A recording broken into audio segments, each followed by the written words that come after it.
Hi, it's Jan from Energy Data.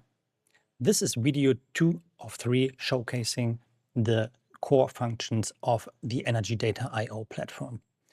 In today's video, we show you how to upload your raw energy data and analyze it and get valuable insights out of it. Let's switch directly into the screen share. This is the start screen after logging in. This assistant will guide you through the different objectives that you can achieve. Yesterday, we had calculating and downloading degree days. And today, we want to upload a data set and get insights. Let's start. First, we have to give it a name. This one is the YouTube test project. Let's define a location. Actually, in this step, it's not needed, but we already save it in case we want to do later some weather normalization. Then we can say what type of energy source we have. Let's say we have, it's a gas meter, and okay, it's US, so it's maybe square feet, and it's the gas meter of our test project.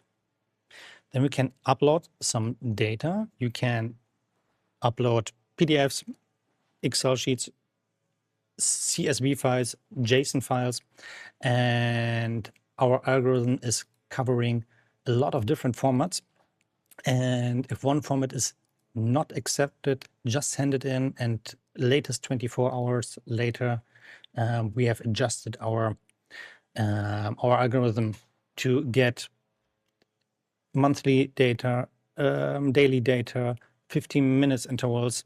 They are all covered. Let me quickly find a data set. New York 2025.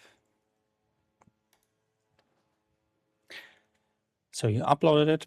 The algorithm is checking for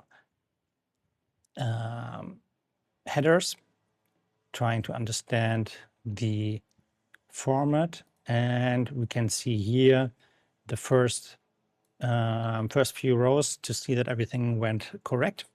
And you can upload another file if this was maybe just a monthly data set and you want to upload another 11 to have the full year covered.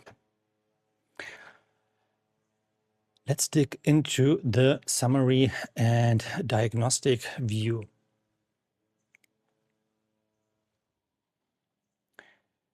So here we have a yearly chart.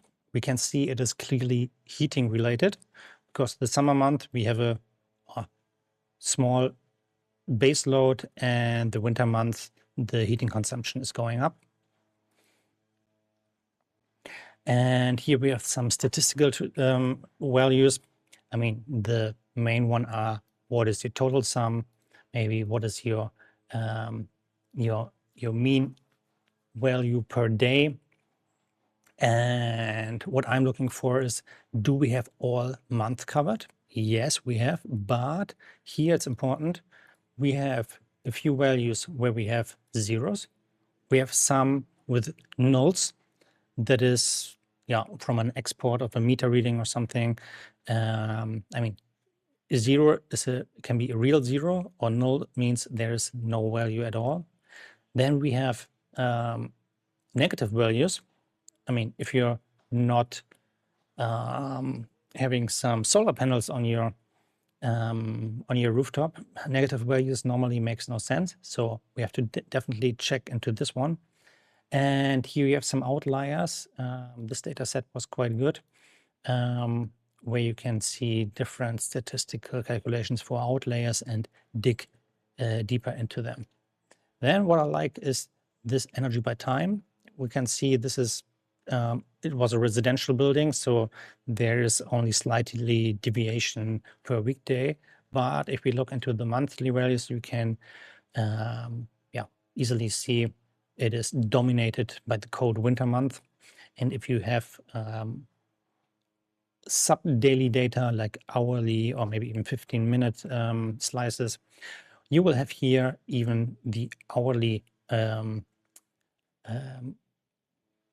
view, which can give you valuable insights like to see like closing hours if you have a shopping mall or something, how the energy usage is delayed maybe by the business hours, or where to dig deeper into it.